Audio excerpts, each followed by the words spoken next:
Welcome back, everyone. It's Laura Jane. I'm here today with the Folktales and Stories video hop with Altenew.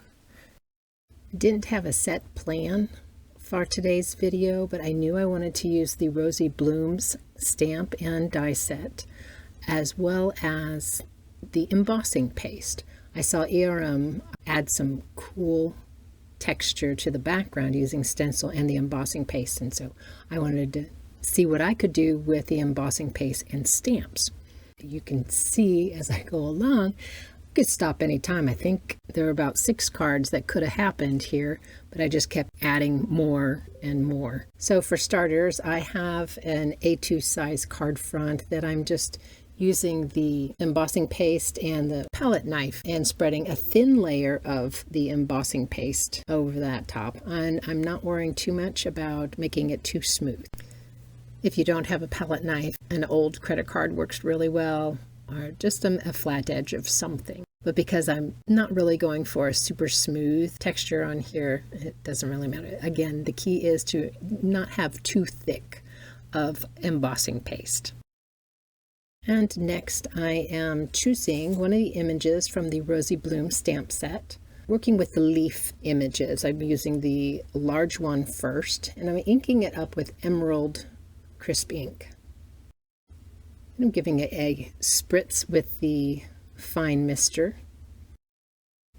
And then I'm pressing down into that embossing paste card front. Now the embossing paste is not dry, and you can see in some areas where the embossing paste is a little bit thicker than others. And I got 3 stamps out of that one inking. I cleaned off the stamp before I re-inked it. I didn't want to contaminate my ink pad. So I'm just randomly stamping this large leaf image with the Emerald crisp ink. And I'm really smushing it into that embossing paste. I think it's a really cool texture, nice, kind of grungy. I'm just going to call it what it is. And next I took the smaller leaf image and inked up with the Sea Forest, which is a very interesting green, I think. And remembering to clean that stamp off before I re-ink it. There's a good mist. Clean, clear water in the mister. Just kind of trying to space or fill in the spaces with that sea forest. Really like the combination of the emerald and that sea forest green. And I came in with my heat tool because I really like the bubbly effect that the heat causes with the embossing paste. It's really hard to see on the video, but it does bubble up. Now you could just set this panel aside and let it air dry. And next I'm taking one of the bloom images from the Rosy Blooms stamp set, and I'm whisking on some color. Again, this is the emerald on the leaf areas. And then I grab the grapevine as well as the rouge. And I'm just kind of tamping on and putting on the color, trying to get very specific as far as where the bloom is and then where the leaves and stem are. Now this is a clean 110-pound cardstock, and I wasn't that excited about how that turned out. So I re-inked here with the grapevine and the sea forest this time. Gave it a good spritz of the clear water, and this is the beauty of the clear stamps.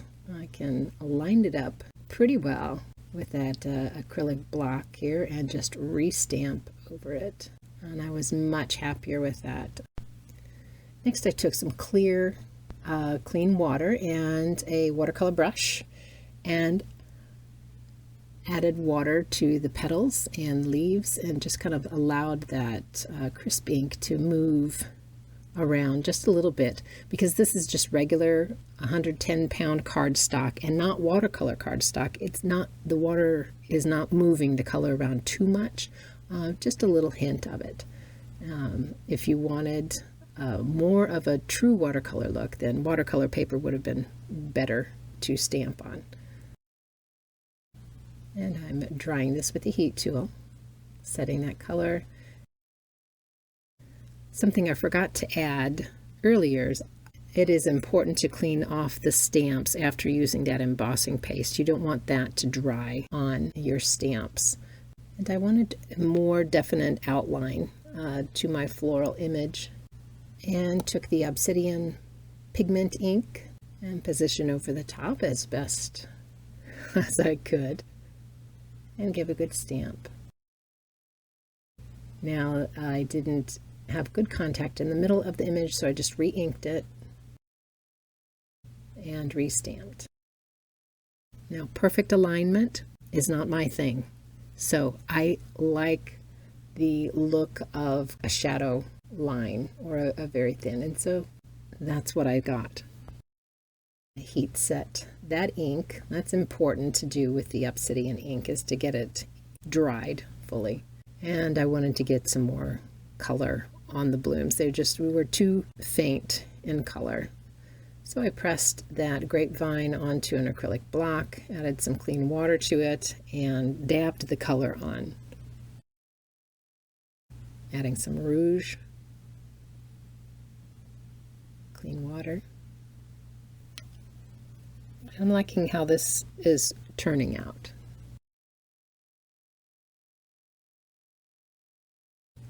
Next we have the sea forest.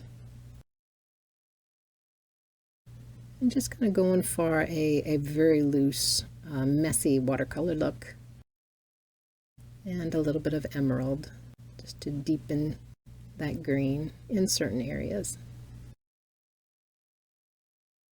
And finally, I used the plum crisp ink to really get some darker color on the blooms. And I was satisfied with that. I'll do some flicks. And I think this would have made a very pretty card front, uncut. But I grabbed that die that coordinates with it and cut that image out. And this is what it looks like on the background that we stamped. That was very pretty. I grabbed a little bit of coral berry colored pencil and added some more details. Not really necessary, didn't show up that much, but at this point I'm thinking of what I want to do next. So a lot of times when I'm not quite finished playing with a card, I do some coloring and thinking. Because I wanted my floral center image to be a little bit fuller, I added the leaves of the larger leaf image. And I inked it just the same way as I did with the first bloom. Okay, I set that aside and I wanted to dress up the matting. And so I took that image and inked it up with a grapevine and just stamped all around of an A2 sized card.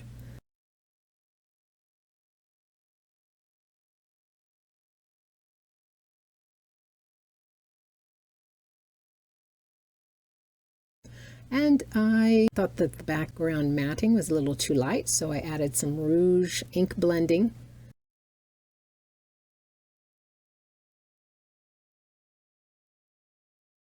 And I thought that was too light, so then I went on and added some grapevine.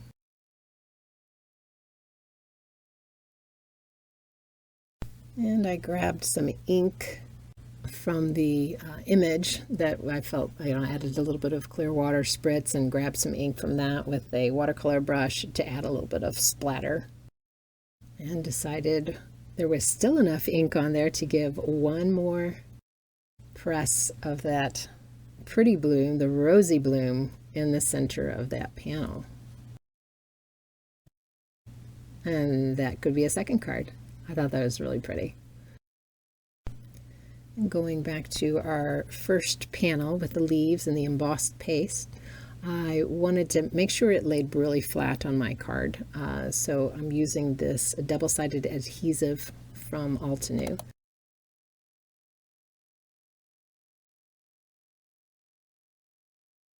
Just press that on there, trimmed it off, and then take the release paper off. I decided that leaf panel was a little bit too large, so I grabbed the Mix and Match Frames die set, and I like that raggedy edge rectangle. That release paper off and place it. So I wanted to stamp the sentiment. I wanted to see how well it's stamped in the embossing paste. Well, I used the obsidian black ink, and it just kind of smushed, and it was kind of muddied up. That didn't work well. So never fear, I used a little bit of the background to just cover that right up. There's always a way out of a situation that always seems like a mistake. They're happy little accidents, right? Okay, so I popped up that thin paper strip with some dimension tape, as well as the florals in the center with some dimension foam tape, and then I took the sentiment and put it on some black paper with white embossing powder, and that looked much better. And needed a little bit of embellishment with the enamel dots, and this is the cherry blossom. I used the rose quartz metallic watercolor paint from Altenew to add some splatter, and that completed the card. I was excited how this grungy card turned out. I really love all the texture with that embossing paste. I love the color of just the messy watercolor happening. And yeah, it was a fun card. Remember, this video is part of the Folktales and Stories video hop with Altenew. There are prizes for leaving comments. We'd love it if you would like and subscribe to our channels. Thanks again for joining me today in my craft room. I hope you enjoy crafting your life with Altenew as much as I do. We'll see you next time. Bye.